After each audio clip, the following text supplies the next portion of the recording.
contenda a nova política de Zuckerberg, ataca a soberania de países e protege ódio nas redes, da Meta. Medidas anunciadas na última terça-feira, dia 7, colocam Mark Zuckerberg ao lado de expoentes da extrema-direita global, como Elon Musk, e são reflexo do novo governo dos Estados Unidos, agora sob Trump. Esse texto é da Renata Miele, uma republicação nossa que saiu originalmente na Carta Capital. E quais são os destaques, Gui?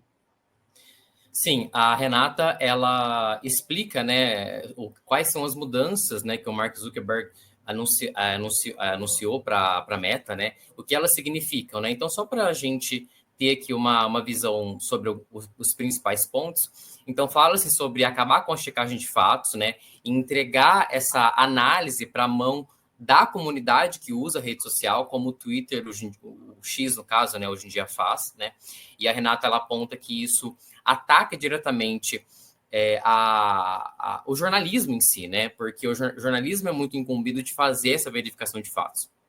Há também uma simplificação na política de conteúdo, né? Então, vai ter menos filtros, por exemplo, para permitir que determinados conteúdos sejam postados, né? E aí entra, por exemplo, ataques contra imigrantes, postagens racistas, contra gênero. Então, esse é um ponto também que ela ressalta. E, por fim, retomar conteúdo cívico. Então, desde 2021, se eu não me engano, a Meta, né, ela diminuiu o alcance de conteúdos políticos, né, e que tinha a ver com política. E agora isso vai voltar a aparecer com mais frequência para os usuários. Inclusive, eu encontrei uma publicação falando que teve um usuário que disse que para ele já começou a aparecer conteúdos de páginas que ele nem havia curtido. Então, esses são os pontos que ela ressalta, né? E aí apontar, né? Ele faz tudo isso em nome de uma suposta liberdade de expressão, contra uma censura, né? Mas o que isso mostra, na verdade, é um alinhamento em relação ao Trump e em relação à extrema-direita global. A gente fala de alinhamento, mas eu acho o Zuckerberg, ele é um cara comparável ao Silvio Santos, assim, quando se diz política, sabe? Ele se alinha a quem tiver no poder. É meio que isso que ele faz. As medidas do Zuckerberg agora, elas revelam esse alinhamento das Big Techs. E aí é perigoso porque a gente tá falando já do Elon Musk, que tinha a Big Tech ali, que era da discussão política, da notícia, sob controle dele. Inclusive, tem uma passagem de que o Elon Musk ficou putaço quando um tweet do Biden deu mais curtidas e foi mais longe, teve mais alcance do que um tweet dele. E aí ele mandou mudar o algoritmo. Então, olha como a gente se engana quando a gente fala de algoritmo. Algoritmo não é uma coisa assim que você coloca lá e você pode acertar. Algoritmo é o que ele quer que seja. Então, se ele quer que essa mensagem de extrema direita só ela chegue, ele vai fazer, e é fácil. Não tem tanto mistério assim, gente. E sobre tirar a checagem de fato e colocar o que ele quer, o Zuckerberg tá falando aqui, é que ele vai colocar, então, aqueles moderadores, né? Então a gente mesmo vai fazer notas, como no Twitter existe hoje. Só que isso é uma farsa tão grande, porque daí vem uma galera, cria um monte de bot e se organiza e valida uma nota, cara. Inclusive, a Vanessa vai entrar aqui mais daqui a pouco para comentar sobre Venezuela. E tem uma das notícias que ela vai comentar que o pessoal, a Globo soltou uma notícia lá que já era meio distorcida, e aí vem uma nota e piora. Fala que a Corina Machado foi torturada, sabe? E a nota tá lá, tipo, corrigindo uma informação da Globo que já era distorcida. Então, olha o ponto que a gente está chegando perto de uma eleição. A gente sabe que aqui no Brasil, principalmente, as pessoas ainda são muito influenciáveis sobre esse ponto digital. Então, assim, não é só uma mera formalidade essa mudança. A gente está falando de ataque à soberania dos países, e principalmente países do sul global como o nosso.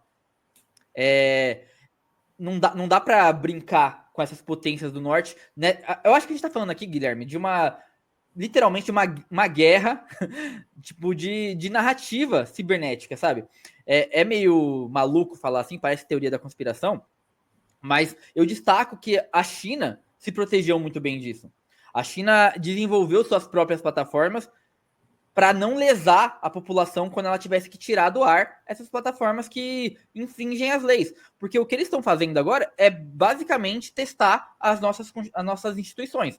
Então eles vão forçar o STF a multar, e aí com o Trump lá a gente sabe que ele pode jogar sanções, falar que a gente é um país que não tem democracia, e aí ele vir com esse papinho para tentar fragilizar a gente, até que a gente ceder. E se a gente ceder, já era. Tem esse ponto também. A partir do momento que a gente cede e deixa eles fazer o que quiserem nas redes sociais, acabou. A gente já não vai ter uma normalidade nas eleições. E é o que eles vão forçar a barra agora, porque a eleição tá perto. E eles querem muito que a gente perca. Então é um ponto a se pensar aí. Gui, falei demais. Se quiser comentar alguma coisa antes de girar. Não, eu vou pincelar aqui os comentários que você fez, que eu também anotei aqui algumas coisas, né? Então, sim, essa mudança nas políticas da Meta, elas vão para garantir os lucros também, né? E talvez esse seja, na verdade, o principal motivo, né? Porque essas plataformas lucram com discursos de ódio, com misoginia, com racismo e com negacionismo. Então, esse é um ponto, né? Além disso, né, igual você falou, que há um movimento, né, talvez uma guerra, né, uma guerra cibernética. Para a gente ter uma noção, a Amazon, o Google, a Microsoft, a Adobe e a Apple doaram para a posse do Trump. Esses 4 primeiros, a Amazon, Google, Microsoft e Adobe, eles doaram $1 milhão, $1 milhão cada uma dessas empresas para a posse do Trump, para a gente ver o alinhamento. Seria apenas um movimento de talvez de andar conforme a música, né? Não sei, né? A gente sabe que o interesse é um só, né? São big techs, o interesse é o lucro, né? E a tendência é que eles se alinhem aí em busca disso. Aí, você falou da China, né? Eu vi comentários, né, de pessoas falando assim, não, mas a China criou as próprias plataformas, mas eles roubam dados, eles monitoram os usuários.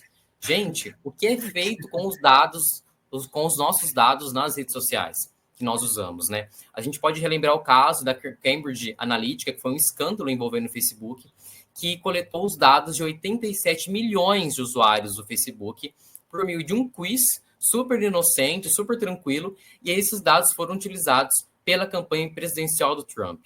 Né? E aí, inclusive, o Mark Zuckerberg respondeu questionamentos, né, lá nos Estados Unidos, para a Justiça dos Estados Unidos, mas, no final das contas, o estrago já foi feito. Né? E aí, isso que você comentou, né, sobre como isso pode afetar o Brasil, né, também é uma questão importante. Dá para ceder, né? Quando o Mark Zuckerberg aponta que ele conta com o Trump para fazer valer essas novas regras da Meta, ele está sinalizando que ele espera que o Trump haja politicamente, inclusive em relação aos países, às soberanias, para conseguir emplacar isso daí e manter essas plataformas em funcionamento, mesmo que elas violem as leis desses países, né? Então, fica essa questão, né? A gente vai continuar cedendo, né? Tem análises nossas, inclusive, apontando muito essa questão da concessão, né? Cada vez mais ali abrindo, vai chegar um momento que ou a gente entrega tudo, ou a gente fala, não, vamos parar por aí. E aí tem declarações do Moraes já, né? No caso, falando que as Big Techs vão ter que respeitar as leis daqui. A gente tem ações já sendo executadas por deputadas como a Duda Salabert e a Erika Hilton. Então, é importante a gente entender isso, né? E exigir que não haja concessões. Que não haja concessões. Inclusive, você falou agora sobre roubo de dados, né, cara? Isso é uma piração da cabeça das pessoas, né? A China rouba dados. Mas, gente, vamos lá. Tem até uma piada do Porta dos Fundos que eu adoro, uma sketch que o marido tá fuçando a vida da esposa, né? Ah, você tá me traindo, não sei o quê. E ele fala assim: minha vida é um livro aberto, eu tô no Facebook. E realmente, cara, tá tudo lá, sabe? Tipo, é muito difícil você, tipo, não ter dados roubados hoje em dia. Você fala perto do celular, aparece uma propaganda. Tipo, essa ilusão de que existe alguma plataforma que não quer roubar os seus dados, você já foi roubado, você já foi saqueado. A grande questão aqui é o que tipo de influência você vai sofrer e quão suscetível você tá a ela. Então, assim, tem que haver uma preparação do nosso lado de se preparar para receber essa chuva de informações falsas e vendas, e não, sabe? E não comprar tudo que vem.